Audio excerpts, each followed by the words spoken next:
ശിഷ്യരുമായി സംസാരിച്ചു കൊണ്ടിരുന്ന സോക്രട്ടീസിന്റെ അടുത്തെത്തിയ ജോത്സ്യൻ പറഞ്ഞു, എനിക്ക് മുഖം നോക്കി സ്വഭാവം പറയാനാകും. താങ്കളുടെ മൂക്ക് നോക്കിയാൽ താങ്കൾ വലിയ ദേശക്കാരനാണെന്നറിയാം. തലയുടെ ആകൃതി കണ്ടാൽ അത്യാഗ്രഹം വ്യക്തമാകും.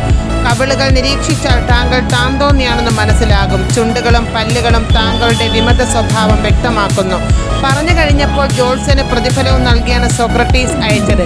ഇത്രയധികം കുറ്റങ്ങൾ മുഖത്തു നോക്കി പറഞ്ഞിട്ടും നിശബ്ദനായിരുന്നത് എന്തെന്ന് ശിഷ്യർ ചോദിച്ചപ്പോൾ സോക്രട്ടീസ് പറഞ്ഞു, അയാൾ പറഞ്ഞ ചില കാര്യങ്ങൾ ശരിയാണ്, അതുകൊണ്ടാണ് പ്രതിഫലം നൽകിയത്.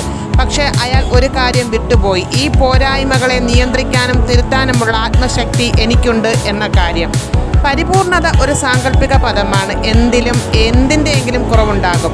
ആരിലും അധികമാർക്കും അറിയാത്ത ചില പോരായ്മകളുണ്ടാകും. എല്ലാം തേച്ചു മിനുക്കി വർണ്ണശബളമാക്കി ആർക്കും യാത്ര ചെയ്യാനാകില്ല. ഒരു ന്യൂനതയും ഇല്ലാത്തയാളല്ല വിശുദ്ധൻ. തൻ്റെ കുറവുകളെ തിരിച്ചറിഞ്ഞ് തിരുത്താൻ തയ്യാറാകുന്ന ആളാണ്. താനാണ് ശരി എന്ന അഹംബോധം അവർക്കില്ല. തനിക്കും തെറ്റുപറ്റും എന്ന യാഥാർത്ഥ്യബോധം അവർക്കുണ്ട്. പദവികളുടെയും ശീർഷങ്ങളുടെയും മുകളിലിരിക്കുമ്പോഴും പിഴയ്ക്കാൻ സാധ്യതയുള്ള തങ്ങളുടെ ചുവടുകളെക്കുറിച്ച് അവർക്ക് ധാരണയുണ്ട്. ചൂണ്ടിക്കാണിക്കപ്പെടുന്ന പ്രശ്നങ്ങളെക്കുറിച്ച് അവർക്ക് അപകർഷതയില്ല. തനിക്ക് നേരെ വിരൽ ചൂണ്ടുന്നവരോട് അവർക്ക് പകയില്ല.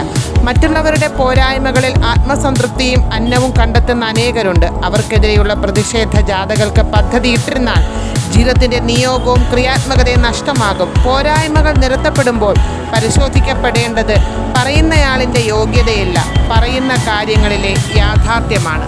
നേരുന്ന ശുഭദിനം. സ്നേഹത്തോടെ ഷഹീന. നന്ദി, നമസ്കാരം. വാക്കുകൾക്ക് കടപ്പാട്.